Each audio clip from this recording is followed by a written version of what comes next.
માંડવી તાલુકાના ગુંદિયાળી વાયા મસ્કા સ્થિત આસ્થાના પ્રતીક સમાન વલસરા ધામ ખાતે શ્રી ભોજરાજ મત્યાદેવનો વાર્ષિક મેળો તારીખ 6 અને 7 એપ્રિલ 2023ના રોજ પરંપરાગત રીતે અત્યંત ભવ્યતાથી ઉજવવામાં આવ્યો હતો।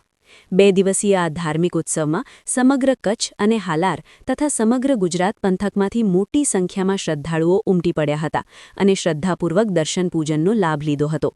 મેળાના પ્રથમ દિવસે સોમવારે સાંજે ભવ્ય મહાઆરતીનું આયોજન કરવામાં આવ્યું હતું, જેમાં મોટી સંખ્યામાં શ્રદ્ધાળુઓ જોડાયા હતા અને સમગ્ર વાતાવરણ ભક્તિમય બની ગયું હતું।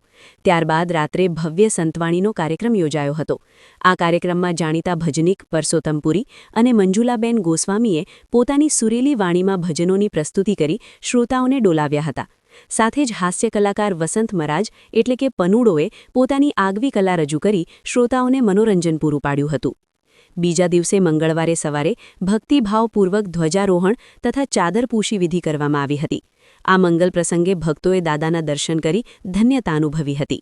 મેળા દરમિયાન વલસરા ધામ ખાતે સેવા પૂજા અને વ્યવસ્થાના સુંદર આયોજન બદલ શ્રદ્ધાળુઓમાં ભારે ઉત્સાહ જોવા મળ્યો હતો। સમગ્ર આયોજનને સફળ બનાવવા માટે શ્રી ભોજરાજ મત્યાદેવ ચોખરા મેળા સમિતિના પ્રમુખ દામજીભાઈ ભરિયા અને સમગ્ર સમિતિ તથા સ્વયંસેવકોએ ભારે જહેમત ઉઠાવી હતી।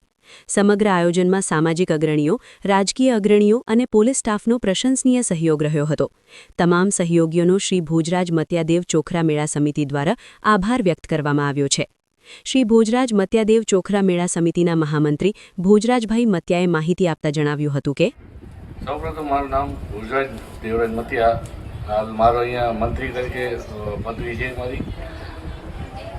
વર્ષ 2024ના મેળા પ્રસંગે વાત કરું તો 2024ના મેળામાં 6/4/2026 સોમવારના સાંજે મહાઆરતી, રાત્રે ભજન સંતવાણી અને 7/4/2026ના રોજ ચાદરપોથીનો કાર્યક્રમ રાખેલ હતો, જેમાં સંતવાણીમાં ભજન સમ્રાટ પરસોત્તમપુરી, મંજુલાબેન ગોસ્વામી અને એના સાથી કલાકારો તેણે રમઝટ જમાવી હતી।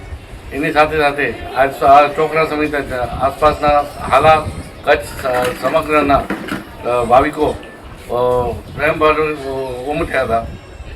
સાથે સાથે સવારના ભાગમાં સૌ સમિતિવાળા ભેગા થઈ દાદાને ચાદર ચડાવી અને પ્રસાદ ચડાવ્યો હતો। દર વર્ષ જે મેળાની આયોજન હોય છે એ પ્રમાણે આપણે દર વર્ષ કાંઈક ને કાંઈ નવું કરતા હોય છે। હાલ વિકાસના તો જોઈએ છીએ તો મંદિરનું નવનિર્માણ થઈ રહ્યું છે, અત્યારે પૂર્ણાવતિમાં છે, તો એ મંદિરનો વહેલી તકે આપણે એનું ઉદ્ઘાટન પણ કરી રહ્યા છીએ।